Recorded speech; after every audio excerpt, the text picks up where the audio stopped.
Geography lovers YouTube channel में आपका स्वागत है। तो सेटलमेंट ज्योग्राफी के सेकंड पार्ट यानी एक पार्ट तो था ग्रामीण अधिवास और दूसरा पार्ट होता है नगरीय अधिवास यानी अर्बन सेटलमेंट। तो अर्बन सेटलमेंट में कैसे कैसे हमें क्या क्या पढ़ना है उससे रिलेटेड ये वीडियो है। तो आइए देर नहीं करते हैं, चलते हैं हम अपने इस लेक्चर की ओर जाने से पहले आपसे निवेदन है कि आप प्लीज़ हमारे चैनल को सब्सक्राइब करें और वीडियो पसंद आए तो उसे ज़्यादा से ज़्यादा शेयर करें। नगरीय अधिवास में हमें पढ़ने से पहले हमें नगर के बारे में और नगरीय अधिवास के बारे में थोड़ा बहुत जान लेना बहुत आवश्यक है। तो नगर क्या है? नगर बेसिकली एक ऐसा शब्द है जिसका हम दो अर्थों में यूज करते हैं। पहला, जब इसका हम लोग छोटे अर्थ में इसका जब हम निकालते हैं तब यह किसी टाउनशिप या किसी एरिया से रिलेटेड होता है, लेकिन जब हम इसका व्यापक रूप में इसका अर्थ निकालते हैं तब ये किसी सिटी का, किसी नगर, महानगर का या किसी बहुत बड़े यानी मेगापोलिस का अर्थ निकलता है। अब नगर होता क्या है इसकी थोड़ी परिभाषा हम लोग जान लेते हैं, क्योंकि नगर को परिभाषित करने का हर विद्वान ने अपने अपने हिसाब से अलग अलग कोशिश किया और हर देश ने नगर की परिभाषा अलग तरीके से गढ़ी है। कुछ देशों ने जो जनसंख्या के आधार पर नगर को निर्धारित किया है, कुछ ने सेवाओं के आधार पर, कुछ ने कार्य के आधार पर कि किस तरह की कार्य होते हैं। प्राथमिक, द्वितीय, तृतीय, ये तीन तरह के कार्य होते हैं। आपको औद्योगिक आर्थिक भूगोल जो है उस इकोनॉमिक ज्योग्राफी हमारा लेक्चर है, उसमें आप जाकर के देख लीजिए कि इकोनॉमिक एक्टिविटीज़ यानी आर्थिक गतिविधियां कितनी होती है। तो कुछ देश जो है नगर को आर्थिक गतिविधियों पर बांटते हैं, कुछ देश जो नगर को है वो जनसंख्या के हिसाब से बांटते हैं और कुछ जो है वो कार्य के हिसाब से या फिर किसी खास उद्देश्य के हिसाब से बताते हैं कि वो नगर है या नहीं है। तो फ्रेडरिक रेडजेल ने कहा है कि नगर जनसंख्या और गृहों यानी घरों का सतत समूह है जो भूमि के एक बड़े भाग पे फैला होता है और इससे बड़े बड़े व्यापारिक केंद्र इस पर स्थित होते हैं। ये रेडजेल ने कहा था और आज हम देख भी सकते हैं कि जहाँ पे व्यापारिक केंद्र होता है उसे ही हम लोग नगर की संज्ञा देते हैं चाहे जनसंख्या जो भी हो। उसके अलग पीटर हैगेट ने क्या कहा कि नगर बड़ी संख्या में एक साथ रहने वाले लोगों का समूह है जो अति उच्च घनत्व वाला सघन पुंज होता है। तो ये मोटा मोटी जो है ये दो तीन तरह का हमारे यहाँ परिभाषा है। तो इसे हम लोग समझते हैं कि हम लोग नगर कहते किसे हैं, इस परिभाषा के आधार पर समझ सकते हैं कि नगर उसे हम लोग कहते हैं जिसकी जनसंख्या सघन हो, बहुत कसा बसाव हो, एक दूसरे के साथ साथ रहते हो, बहुत सारे व्यापार का केंद्र हो, वहाँ हर तरह का सुख सुविधा मौजूद हो, अधिक जनसंख्या हो। तो इन सब तरह की अगर जो विशेषता है किसी प्रदेश में पाई जाती है तो उसे हम लोग नगर कहते हैं। अब हमारा जो कि आपको पता है कि हम लोग जिस तरह से पढ़ रहे हैं, किस तरह से पढ़ रहे हैं हम लोग कि क्वेश्चंस की फॉर्म में हम टॉपिक को लेकर के आते हैं और वहाँ पे उसे डील करते हैं या डिटेल में उसे हम लोग पढ़ते हैं। तो चलते हैं हम लोग उसी तरह पैटर्न पे चलने के लिए। और याद रखिए इसमें हम लोग लास्ट में 3 क्वेश्चन मैंने ऐसे डाले हैं जो यूपीएससी के बच्चों के लिए, स्टेट पीसीएस के बच्चों के लिए बहुत इंपॉर्टेंट है। तो चलते हैं आगे क्वेश्चंस की ओर। तो पहला क्वेश्चन है, नगरीय बस्तियों का वर्गीकरण निम्न में से किस आधार पर किया जाता है? ऑप्शन ए जनसंख्या के आकार, ऑप्शन बी व्यावसायिक संरचना, ऑप्शन सी प्रशासन, ऑप्शन डी सभी।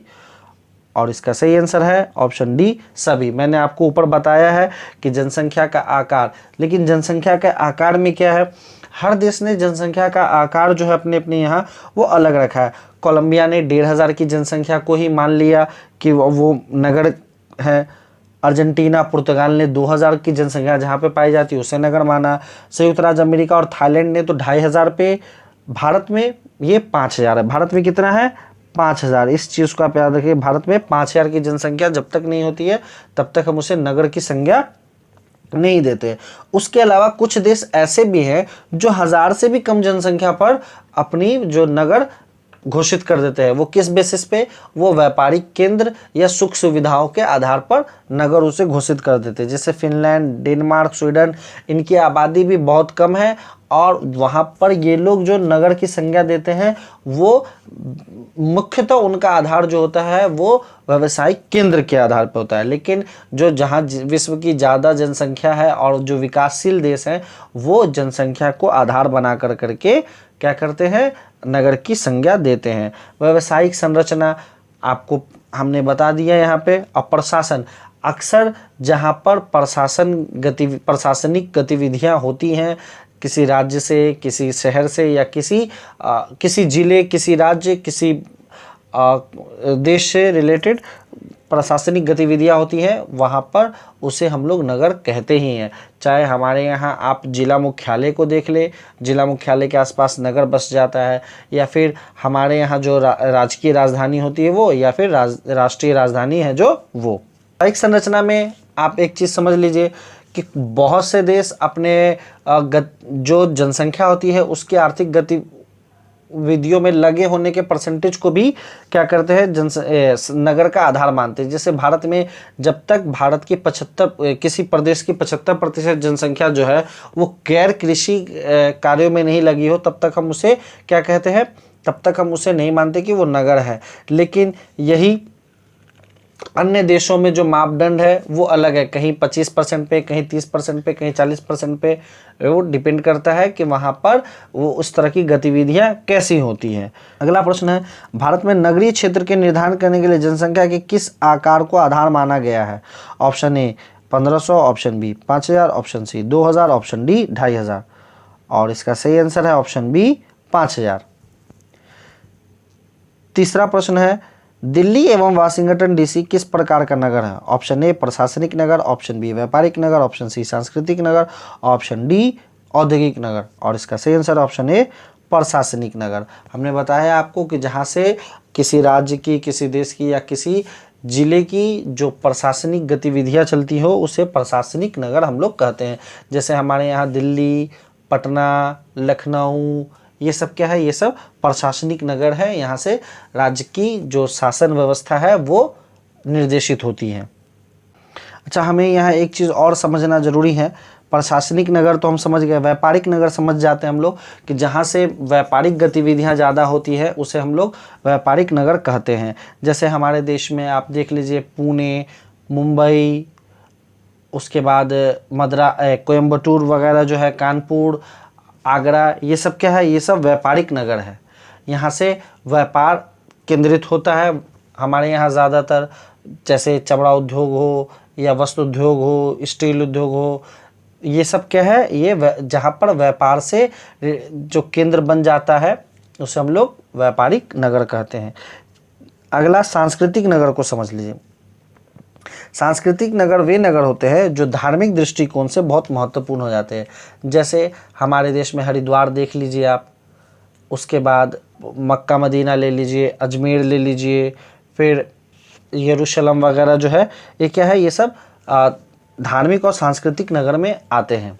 कुछ पर्यटन नगर भी होते हैं, यानी जहाँ पर आप मान लीजिए कुछ प्राचीन काल की जो इमारत पाई जाती हो, स्मारक पाई जाती हो, या फिर घूमने वाला बहुत अच्छा जगह बन गया हो, तो उसे हम लोग पर्यटन नगर कहते हैं। जैसे पेरिस हो गया हमारे यहाँ, दिल्ली, अगर वो प्रशासनिक नगर नहीं होता तो वो एक अच्छा मतलब पर्यटन स्थल भी है, क्योंकि वहाँ आप लाल किला, कुतुब मीनार जैसे बहुत ही प्राचीन काल के बहुत सारे, सिकंदरा वगैरह जो है, ये सब भी क्या है हमारे देश में, मतलब ये एक पर्यटन नगर हैं। आप पेरिस को ले सकते हैं, पेरिस भी पर्यटन नगर है। इटली का रोम भी क्या है, वो पर्यटन नगर है। इसी तरह अब औद्योगिक नगर, यानी उद्योगों के आसपास बसने वाले नगर को हम लोग औद्योगिक नगर कहते हैं। जैसे दुर्गापुर, आसनसोल, बेलगाम, ये सब जो नगर है वो औद्योगिक नगर है। अगला प्रश्न है, चंडीगढ़ कैसा नगर प्रतिरूप है? ऑप्शन ए वर्गाकार, ऑप्शन बी तारा आकार, ऑप्शन सी चंद्राकार, ऑप्शन डी नियोजित। और इसका सही आंसर है ऑप्शन डी नियोजित। अब आकृति के आधार पर भी नगरों का कुछ वर्गीकरण होता है। हमने नगरों का वर्गीकरण उसके आकार पर, संरचना पर और उसके कार्यों के आधार पर कर लिया। ये है उसके प्रतिरूप के आधार पर।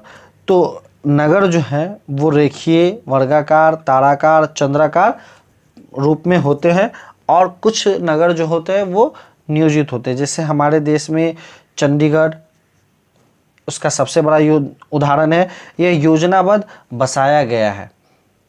और इसी तरह ऑस्ट्रेलिया का कैनबरा जो है वो भी एक नियोजित नगर है, यानी जिसे किसी खास प्लान के साथ बनाया गया, यानी जिसमें ये मतलब निश्चित किया गया हो कि शहर के किस हिस्से में पार्क होगा, किस हिस्से में स्टेडियम होगा, किस हिस्से में जिम होगा, किस हिस्से में रास्ते होंगे, लोग कहाँ पे बसेंगे, कहाँ पे उद्योग होगा। इन सब एक चीज़ों को देखभाल जिससे उनको उनके जगह पर साइंटिफिक तौर पे बसाया, उसे हम लोग नियोजित नगर कहते हैं। भारत में अधिकतर छोटे कस्बे और गैर नियोजित शहर है। आपसे अगर क्वेश्चन बने तो आप ये लाइन बोल सकते हैं। अगला प्रश्न है, इनमें से सबसे बड़ा कौन है? ऑप्शन ए नगर, ऑप्शन बी शहर, ऑप्शन सी सन नगर, ऑप्शन डी विश्व नगरी। और इसका सही आंसर ऑप्शन डी विश्व नगरी यानी मेगापोलिस। नगर किसे कहते हैं? आपको मैंने बता दिया कि 5000 से ज़्यादा आबादी या 75% जनसंख्या जो है जहाँ निवास करती हो उसे हम लोग नगर कहते हैं। शहर जो है वो नगर से बड़े होते हैं और आर्थिक क्रियाकलाप भी वहाँ पर अधिक होते हैं। इस पे लेविस मॉमफोर्ड ने कहा था कि शहर उच्च एवं अधिक जटिल प्रकार की सहचारी जीवन का भौतिक रूप होता है। शहरों में वित्तीय संस्थान, प्रादेशिक प्रशासकीय कार्यालय एवं यातायात के प्रमुख केंद्र होते हैं। तो इन सब चीज़ें जहाँ मिल जाते हैं वो हम क्या कहते हैं? शहर कहते हैं। सन नगर क्या कहते हैं? जब कोई बड़ा नगर अपने आसपास के छोटे नगरों पर मतलब अतिक्रमण करने लगे तो उसे सन नगर कहते हैं। जैसे दिल्ली ने अपने आसपास के जो छोटे छोटे शहर हैं उससे आपस में मिला करके एक सन नगर बना लिया, जिसे हम लोग NCR कहते हैं, नेशनल कैपिटल रीजन। इसी तरह मुंबई शहर भी जो है वो उसने क्या है कि अपने आसपास के जो छोटे छोटे नगर हैं उसको अपने में विलय कर लिया, तो इसे हम लोग सन नगर कहते हैं। मेगापोलिस किसे कहते हैं? तो विश्व नगरी इसका मतलब होता है विशाल नगर। इस शब्द का सबसे पहले प्रयोग जो है 1957 में जीन गोटमैन ने किया था।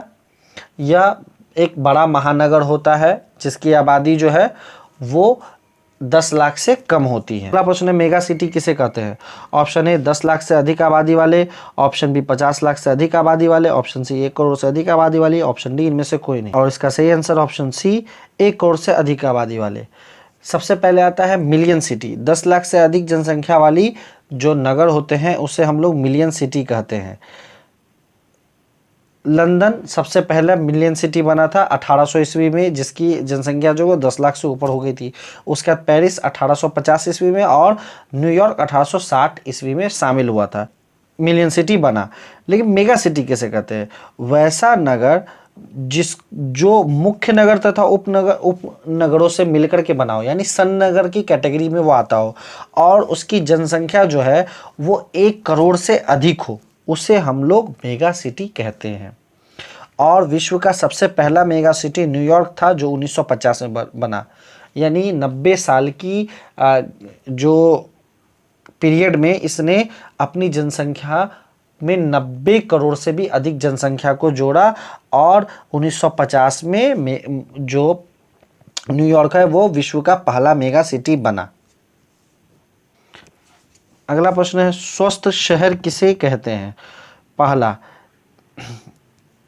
इसमें देख लेते हैं। पहला है स्वच्छ में सुरक्षित वातावरण, दूसरा सभी निवासियों की स्वच्छ एवं सुरक्षित वातावरण, ये में नहीं होगा। दूसरा सभी निवासियों की आधारभूत आवश्यकताओं की पूर्ति। तीसरा स्थानीय सरकार में समुदाय की भागीदारी। चौथा सभी के लिए स्वास्थ्य सुविधाओं का उपलब्ध होना। उपयुक्त कोटों में से कौन कौन सही है? ये गलती हो गया, सही है ऑप्शन ए 1, 2 और 3, ऑप्शन बी 1, 2 और 4, ऑप्शन सी 2, 3 और 4, ऑप्शन डी उपयुक्त सभी। और इसका सही आंसर है ऑप्शन डी, ये सभी। दरअसल WHO विश्व स्वास्थ्य संगठन ने स्वस्थ शहर होने के लिए कुछ मापदंड रखा था, तो वो यही मापदंड था। स्वच्छ एवं सुरक्षित वातावरण वहाँ का होना चाहिए, सभी निवासियों की आधारभूत आवश्यकताओं की पूर्ति होनी चाहिए। तीसरा स्थानीय सरकार में समुदाय की भागीदारी होनी चाहिए। चौथा सभी के लिए स्वास्थ्य सुविधाओं का उपलब्ध होना चाहिए। अगला 3 प्रश्न है यूपीएससी को ध्यान में रख कर करके, या फिर जो बच्चे नेट और स्टेट पीसीएस की तैयारी कर रहे हैं उनके लिए भी बहुत इंपॉर्टेंट है। खास कर कर अभी तो और ज़्यादा, जब हमारे देश में मजदूर जो हैं एक स्थान से दूसरे स्थान पलायन कर रहे हैं, तो उस समय में इस तरह के क्वेश्चंस का उठना लाजमी बनता है। तो पहला प्रश्न है 8वां आज का, विकसित और विकासशील देशों में नगरीकरण की विशेषता क्या क्या है? इसे आप बताइए। 250 शब्द में लिखने के लिए आपको ये मिल सकता है। 200 से 250 शब्द में आप इस प्रश्न को लिख सकते हैं। तो इसका जो आंसर है वो आप वीडियो को पॉज कर करके कमेंट बॉक्स में लिख सकते हैं। मैं कुछ कुछ पॉइंट आपको बता देता हूँ। जैसे विकासशील देश में जो नगरीकरण का स्पष्ट विभाजन नहीं होता है, यानी यहाँ पर जो नगर होते हैं और ग्रामीण क्षेत्र हैं उसमें कोई स्पष्ट विभाजन आपको नहीं मिल पाता है। संक्रमण क्षेत्र के रूप में ही ये एक दूसरे से मिले रहते हैं, लेकिन ऐसा विकसित देशों में नहीं। विकसित देशों में आपको स्पष्ट विभाजन मिलेगा, यानी गांव से बहुत दूर जाकर के आपको कोई शहर बसा हुआ मिलेगा। विकासशील देशों में नगरों के कार्यों में विविधता पाई जाती है, लेकिन विकसित देशों में क्या होता है कि एक नगर जो होता है वो किसी एक खास कार्य के लिए ही बसा होता है। जैसे आप मैनचेस्टर ले लीजिए, वो कपड़ों के लिए है, पेरिस वगैरह शराब के लिए है। लेकिन जो विकासशील देश हैं वहाँ ऐसा नहीं है। विकासशील देशों में आपको एक ही नगर में बहुत सारे काम मिल जाएंगे, लेकिन विकसित देशों में ऐसा नहीं होता है। फिर विकसित देशों का जो नगर होता है वो एक नियोजित प्रक्रम पर बसा होता है, यानी वहाँ पर नालों का, पानी का, सराय का, यातायात का, प्रदूषण का, हर एक चीज़ का खास ध्यान रखा जाता है। लेकिन विकासशील देशों में इन सभी चीज़ का कोई ध्यान नहीं रखा जाता है। वहाँ पर अमूमन होता क्या है कि जो एक छोटा सा नगर होता है वहाँ किसी उद्योग को लगाया जाता है, और उद्योग को लगाने के बाद वहाँ लोग रोजगार की तलाश में आते जाते हैं, और वो धीरे धीरे वो बड़ा होने लगता है। और बड़ा होने के साथ साथ वहाँ समस्याएं भी उत्पन्न होने लगती है। मलिन बस्तियां बन जाती है, और नालों का सही से निकासी नहीं होता है, पानी की कमी हो जाती है, रहने की कमी हो जाती है, गंदगी, प्रदूषण, ये सारी समस्याएं वहाँ निकल के आ जाती है। विकसित देशों में जनसंख्या की जो घनत्व है वो बहुत कम होती है, लेकिन विकासशील देशों में नगरों में जनसंख्या घनत्व बहुत अधिक होता है। विकसित देशों की तुलना में विकासशील देशों का जो औद्योगिक विकास होता है नगरों का, वो उतना उत्तम नहीं होता है, और इससे वहाँ रोजगार की भी समस्या उत्पन्न हो जाती है। लेकिन वही विकसित देशों में इतनी रोजगार की उपलब्धता होती है कि बाहर देशों से लोग जाकर के वहाँ क्या करते हैं कि रोजगार अपनी पाते हैं। विकासशील देशों के नगरों की तुलना में विकसित देशों के नगरों में कम सामाजिक गतिशीलता पाई जाती है, यानी लोगों का पब जाना, चर्च जाना, या एक दूसरे से मिलना जुलना, पार्टी वगैरह करना, और उसके बाद शादी समारोह, इस सब तरह बर्थडे ये सब जो होती है उस सब में क्या होता है, लोग कम जाते हैं। लोगों का मिलना जुलना जो विकसित देशों, विकासशील देशों में होता है वो कम होता है, यानी सामाजिक गतिशीलता कम होती है। विकसित देशों के नगरों में सेवाओं और तकनीकों का उच्च स्तर पे पाया जाता है, जिससे लोगों का जीवन स्तर जो है वो काफ़ी हाई होता है विकासशील देशों के कंपैरिजन में। जैसे आपको विकसित देशों के नगरों में आपको 24 घंटे बिजली मिलेगी, 24 घंटे पानी मिलेगी, हाई इंटरनेट स्पीड मिलेगा, यातायात के साधन मिलेंगे बहुत सारे, यानी टैक्सी है, ट्रेन है, बस है, बहुत तरह की सुविधा। आपको वहाँ पर ट्रैफिक का भी पूरा सही से इंतज़ाम मिलेगा। लेकिन विकासशील देशों में क्या है, विकासशील देशों में ऐसा नहीं होता है। वहाँ पर आपको सबसे बड़ी दिक्कत यातायात की होती है, बिजली की समस्या भी बहुत ज़्यादा होती है। तो ये सब एक समस्या है जो आप देख सकते हैं। और एक समस्या गंदी बस्ती का भी है, जो मैंने आपको पहले भी बताया कि विकासशील देशों में क्या है कि लोग रोजगार की तलाश में आते हैं, कोई प्रॉपर तरीके से वो शहर बसा रहे, तो वो शहर के बीच में या रेलवे पटरी के या फिर किसी मैदान में धीरे धीरे बसने लगते हैं, और वो बसते बसते वो जो क्षेत्र होता है वो मलिन बस्ती का रूप ले लेता है। नगरीकरण की प्रक्रिया या प्रक्रम में नगरों के वृद्धि के कारक नगरीकरण की प्रवृत्तियाँ, नगरों के आकार तथा नगरों के प्रकारों का अध्ययन किया जाता है।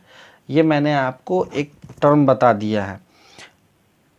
तो इसी से रिलेटेड हमारा अगला क्वेश्चन है कि नगरीकरण की वृद्धि एवं वृद्धि के कारक का वर्णन करें। और अगला प्रश्न है 10वां नंबर के विकसित और विकासशील देशों की नगरीय प्रवृत्तियां क्या है, विश्लेषण करें। ये दोनों क्वेश्चन 250 शब्द में लिखने हैं। आप लोग कोशिश कीजिए लिखने का, और वीडियो चूँकि लंबा ना हो जाए इसलिए हम इसे यहीं पर रुकते हैं। अगले वीडियो में आपको इन दोनों क्वेश्चन का आंसर मिल जाएगा। वीडियो कैसा लगा प्लीज़ कमेंट करके बताइए। पसंद आया तो लाइक करें, नहीं पसंद आया तो डिसलाइक करें। डिसलाइक क्यों किया कमेंट बॉक्स में बताइएगा। मिलते हैं नेक्स्ट लेक्चर में, तब तक के लिए टेक केयर, गुड बाय, जय हिंद।